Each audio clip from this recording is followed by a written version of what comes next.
Chapter 143. Gunnlaug. Despite the fact that Gunnlaug's heavy presence permeated every centimeter of the castle, the Bright Lord himself was strangely elusive. He didn't show himself often, preferring to rule through his 5 proxies. Whether it was out of arrogance, paranoia, or some other reason, Sunny did not know. After the incident with Seishan, he was afraid to let his shadow walk too freely and tried to avoid going anywhere near the fearsome master of the ancient stronghold. Because of these precautions, he had not seen Gunnlaug until their 5th day in the castle. As it turned out, when Golden Serpent did show up, he liked to leave an impression. Sunny and Cassie were about to receive their usual breakfast when the whole grand hall suddenly grew deathly silent. Feeling that something was wrong, they turned to the entrance just in time to see a torrent of guards pouring inside. Sunny's heart skipped a beat. What's this? Fearing for the worst, he tried to think of the best way to escape. But luckily, the menacing soldiers of the host paid them no attention. Instead, they quickly dispersed around the hall and moved the long tables to the walls, creating a large open space in the middle. Cassie grasped Sunny's shoulder and whispered, "What is going on?" He hesitated, then answered uncertainly, "I'm not sure." Suddenly, he caught sight of Castor standing among the crowd. The handsome young man had a solemn look on his face. His gaze was turned to the dark alcove at the far end of the hall. One by one, all the sleepers turned to face the same direction. Sunny followed their example. Slowly, 5 figures stepped out of the darkness of the alcove and stood at the steps leading up to the throne. They were Gemma, Tessai, Seishan, Kido, and the last of the 5 lieutenants. When Sunny noticed him, an involuntary shudder ran through his body. The 5th lieutenant had no official duties in Bright Castle, but everyone here feared him the most. It was a strange, pale man with a bony face and glassy, emotionless eyes. His spine was twisted, making him appear deceptively short. The hunchback was wearing simple black clothes with no adornments and holding himself with a bit of awkwardness, as though uncomfortable with all the attention. His name was Harus, and he was Bright Lord's hidden blade and executioner. When someone needed to be disposed of, he was sent to carry out the punishment. If Gunnlaug wanted everyone to know about his displeasure, there would be rivers of blood left in his wake. If not, there wouldn't be even a single drop.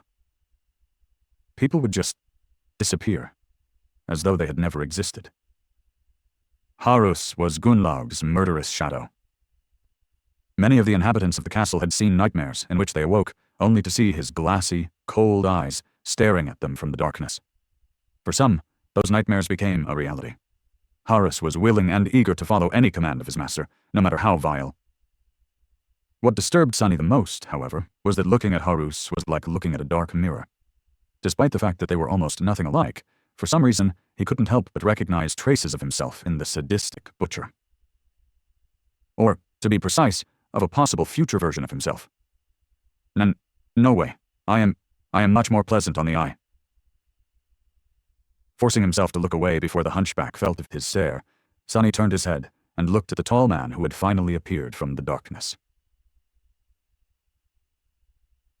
At least he assumed that it was a man, and not some golden demon. Bright Lord Gunnlaug was clad in a strange gilded armor that covered his tall figure from head to toe, not leaving even his eyes exposed.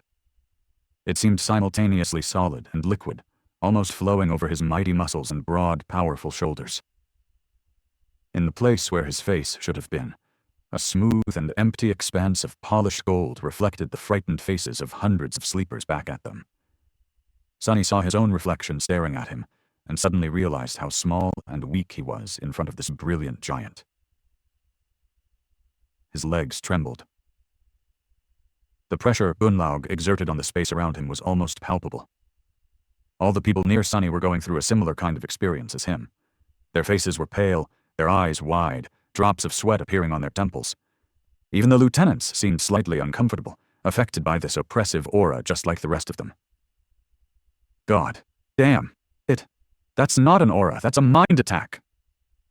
Protected by the doubtless trait of the puppeteer's shroud, Sunny was more resistant to such attacks than most.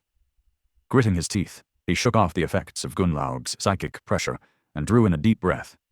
Then he glanced at Cassie, concerned about her well-being.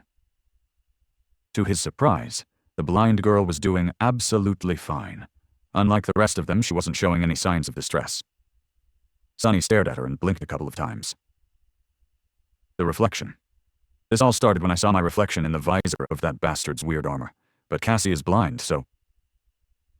It seemed as though Gunnlaug wasn't actually attacking them. It was just an enchantment of that strange golden armor of his. Whoever looked at its mirror-like face was immediately assaulted by a crippling feeling of awe, dread, and the crushing desire to submit. What? What kind of a memory can practically paralyze several hundred people just from its passive effect? Sunny thought, astonished. How was this possible? Meanwhile, Gunnlaug approached the empty white throne and gracefully sat down. The light falling from the numerous holes in the back wall of the alcove reflected from his armor, making it appear as though he was enveloped by a bright radiance. The golden mirror that served him as a face turned to gaze at the rows of sleepers trembling at his feet. A few moments later, a deep and insidious voice resounded from all around them, as though the castle itself was whispering into their ears. Ah, what a nice day it is today. A perfect day for justice, don't you think, my precious wards? I've heard that there's a criminal hiding among us today. Well, am I not fair? Am I not just? Let me show you how just I am.